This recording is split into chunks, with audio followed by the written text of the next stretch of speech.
Hello and welcome to Chatterbox, where we will be talking about upcoming TV programmes and films. Today we are discussing I'm a Celebrity, Get Me Out of Here and the new film Fantastic Beasts. I'm joined by Toby Pope and Luke Walsh. So guys, what do you think of I'm a Celebrity? I'm a Celebrity, Get Me Out of Here, or as I call it, I used to be a celebrity, get me some more money. I personally think it's an absolute farce and a joke. Although this year I'm pleasantly surprised that this year I actually know who is actually in it. So you've got Carol Vorderman, who is good with numbers. Danny Baker, who is an absolute radio legend. Larry Lamb, who used to be in EastEnders. You've got Wayne Bridge, who used to play football. Ola Jordan's a dancer. You've got Ola Jordan. I've said her. But that's it. The thing is that you can name about half of them, but you can't name all of them. You notice you keep saying used to be on EastEnders, used to be good with numbers. Exactly. They're no current stars. The most current one is Scarlett from Gogglebox, and she's not even a celebrity. Exactly. I mean, the thing is also, when they're picking their celebrities, they've got to make sure they've got someone who's going to be free all that time. Also, somebody who's going to make a reaction. They've got to have people who are either ridiculously, thick, so they can just say something ridiculous, and then it's all funny and haha, and they can post it all around the videos, or someone who's going to scream like a little girl when they get touched by a spider. Yeah. So they're very limited in who they're picking, but I think I'm a Celebrity for me is one of my guilty pleasures. It's really quite enjoyable, just like there's something inherently fascinating about watching people suffer in the jungle. Personally, I don't like it because I think it's just celebrities trying to get money, and I think you would probably agree with me there, Luke. But you've got someone like Carol Vorderman. She's a well-known star. She's probably the most famous one on there. She's the one everyone's talking about. And she's probably on there because she was a bit of a sort of object of desire back in the day, whereas now she's not on Countdown anymore. Rachel Riley's taken over, and she's hot. She's the new kid on the block. So Carol Vorderman's trying to get her fame back, and no, it's kind of sexist in that they have the whole who's going to be in the bikini in the showers or whatever, and people will want to see Carol Vorderman. People who used to watch Countdown. You laugh. Within a few within the first episode, they immediately mentioned the fact that she won Rear of the Year at some point. They're really trying to push it on you. and going back to my point earlier, used to be on Countdown. Does not just say it all. She used to be on Countdown, and she does the odd bit here and there on TV. That's all she's known for, and yet it sticks out in everybody's mind because she was there for so long. It's just what are they doing? I mean, you could agree at some point that the flop of the X Factor with the whole Honey G debacle and whether she should stay and whatnot. Is the fact that I'm a Celebrity is now back in the game is taking the distraction away from that, but. Even so, you could really think that the budget that they have for I'm a Celebrity, it could be a better quality product than it is at this moment. It's very hyped up. It's like you've got sort of X Factor, I'm a Celeb, and Strictly Come Dancing. They're those main ones every year. It comes around and people are like, I'm a Celebrity. It's in its 16th season. What else is there that hasn't already been done for that show? We all know someone's going to scream because there's spiders. Someone's going to have a fit and be like, no, I don't want to do it anymore. Someone's going to eat a testicle. Exactly. And personally, I find it disgusting because I don't like bugs and I don't like the thought of them eating nasty things. So I'm put off from watching it straight away just because of those things. And I like something like Strictly Come Dancing. But then you've got the crossover. Ola Jordan, who is from Strictly Come Dancing, is now on I'm a Celeb. So even the celebrities that are doing it are getting bored of the ones that they're on. One question I'd like to ask to both of you is, it's been, like you said, it's been going on for 16 seasons. That's 16 years of stuff, and they make it how many hours across the entire season? It goes on for days on end, hour every day.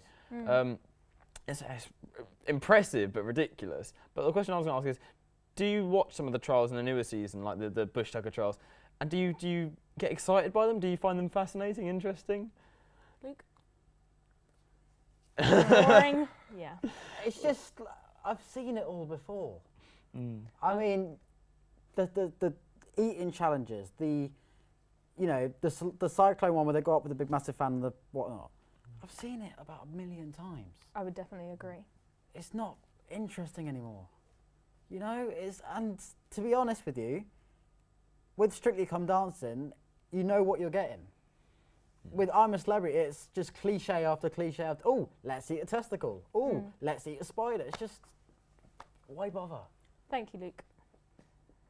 Thank you for that, guys. We're just going to have a quick break before we come back and do a question round.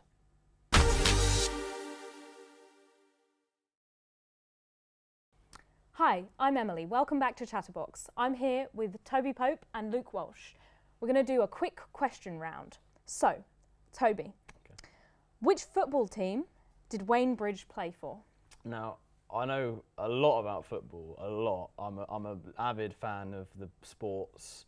You sound it. I know. I believe it was either Liverpool or Aston Villa. I'm going to say Liverpool. I'm afraid you're wrong. It was Chelsea. Chelsea. I Okay. knew that one. Which dance group is Jordan Banjo associated with? Diversity. Yes. Well done. So you've got one so far. I've got 1 out of 2. Which season of I'm a Celebrity did Stacey Solomon win, or which year? It was a few years ago now, wasn't it? I believe it was 2012, wasn't it? Close, 2010. Which is Sam Queck's profession? Sam Queck. She was a Olympian, wasn't she? I'm afraid I can't accept that. It was hockey. Oh, that's hard. That is hard. What is Ola Jordan most known for?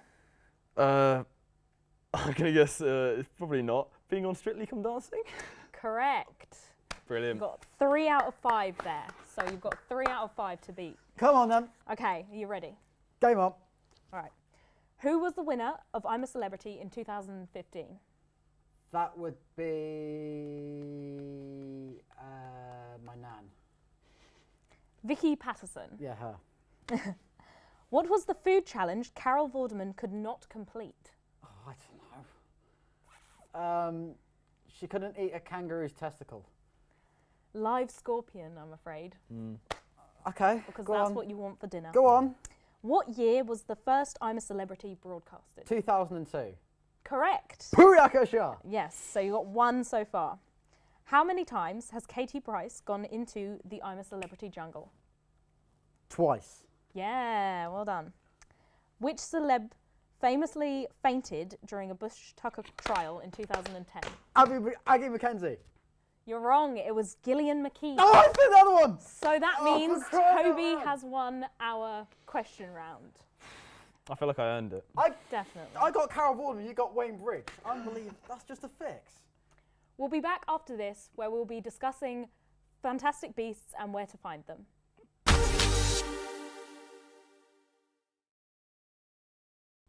Welcome back to Chatterbox. I'm Emily Hill and I'm here with Luke Walsh and Toby Pope. So, we'll be discussing fantastic beasts and where to find them. What do you think, Luke? Do you want to go first on this one? I'll say it. I like the film. It entertained me. And at the end of the day, if a film can entertain you, I think that's all you can ask for. But I think what I was entertained by was just the sort of concept alone. It felt like if Matt Smith was a magic Pokemon trainer. It was ridiculous. It felt like it had very little relevance on the Harry Potter series. Constantly kind of referencing it, putting it in your face a bit. It was entertaining, at least. So, what did you feel? You're being generous. To be honest with you, I have not watched it, but I think the whole premise of it is it's just awful. I mean, it has no connection to the actual series itself. I think Eddie Redmayne is stepping into Daniel Radcliffe's far too big shoes, and I think they've said it in 50s America. Yeah. I mean, the whole point of it was that they were British, and it was a whole British institute. It makes zero sense. I mean, Emily, you've seen the Fantastic Beasts. What did you make of it? I think, going back to your point about it being in America, I would definitely agree with the fact that Harry Potter is a very English thing. And so by taking it to America, it's taking it away from Britain. And as someone who would describe themselves as quite proud to be English, I think it just comes back to the whole notion that you can't make it big, you can't be famous unless you're famous in America. And so J.K. Rowling herself is English, set this in Britain for a reason. So why has she gone and thought, we need to set this in America? But I do believe that the fact that it was set in the 50s, it adds a bit of a charm to it. It makes it more relatable. When it comes to sort of special effects and stuff, I personally felt that they kind of overdid it and they took that away from the acting, because Eddie Redmayne himself is a good actor. And by flashing all these fantastic beasts at us, we don't see how good an actor he is. What did you think? Fantastic beasts in I'm calling it Harry Potter the prequel. I mean, seriously? I mean, I'd rather play Skyrim on my Xbox than watch a film with Eddie Redmayne pointing his twig at, I'm gonna kill you. When it's just, why? Could you even like make the link between the prequel and how it's meant to relate to the first book? Well, I think that's the thing that, a lot of people will complain about, but in a way could also be a good thing, is how it is its own series. I believe it's going to be a 5-part series. Yeah, I did hear that. So in a way, do you think it's almost a good thing that they haven't completely just gone for like following its father's footsteps in a way, like really trying to mimic Harry Potter? But the worst thing is that they had it set up for a sequel, not a prequel. Like at the end of the 7th book, the 8th film, was it Harry and Ginger? Ginny? Ginny? Yeah. They had children and they were going, do a film about that. Yeah. And connect it back. That would have been a better film than Fantastic Beasts, in my opinion. Well, that links to J.K. Rowling's The Cursed Child. That's a stage play, I believe.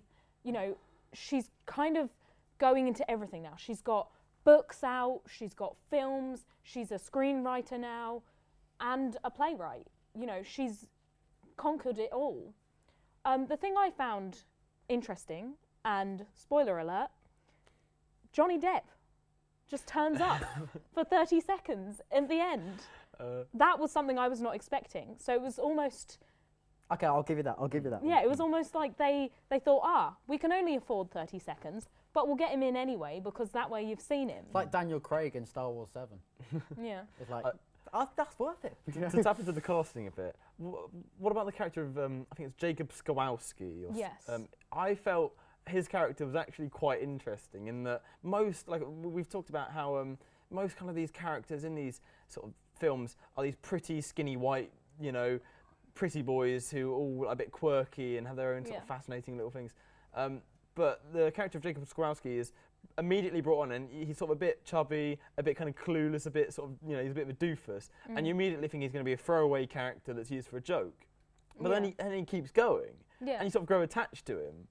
And the chubby guy, Jacob. The chubby guy. I think he... Sorry, are they just trying to remake Neville Longbottom? No, well the difference is he's completely clueless to the magic world. So I'm clueless. What has Jacob got to do with Harry Potter? I think what it is it kind of immerses you in the experience, because you feel like you're part of the story. You follow him. So. Okay, thank you for your views on that. We're going to have a quick break before we come back for a question round.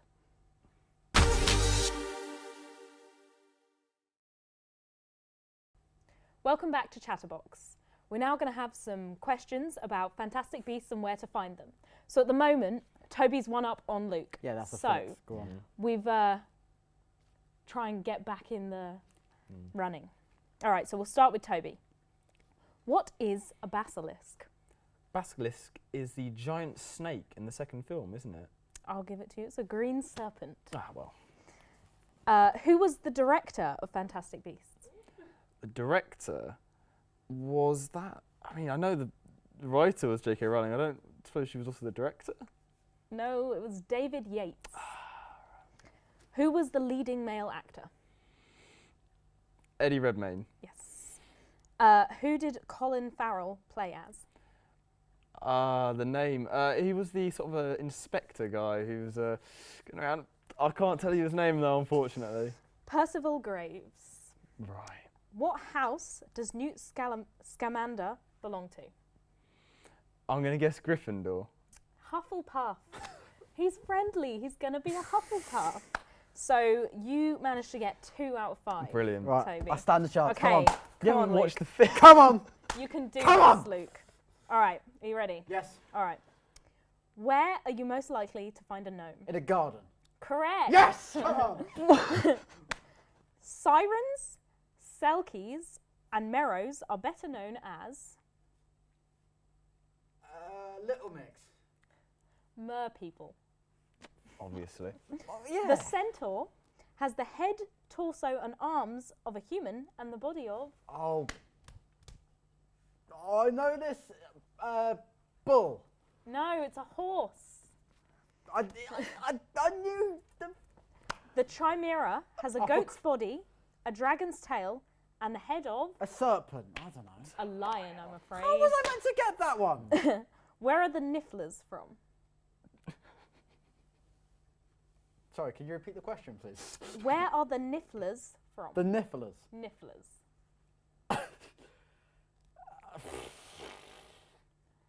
Swindon. Britain was what we were looking What? for. Oh, come on! So that means Toby How is was- 2-0 what? to Luke. I mean, I mean, what the Nifflers? I feel like You're I going to earned have to that. bring your The game next time. Nifflers! What a stupid name. Stupid. Thank you for your views on the shows. That's all we have time for. Tune in next time for another episode of Chatterbox.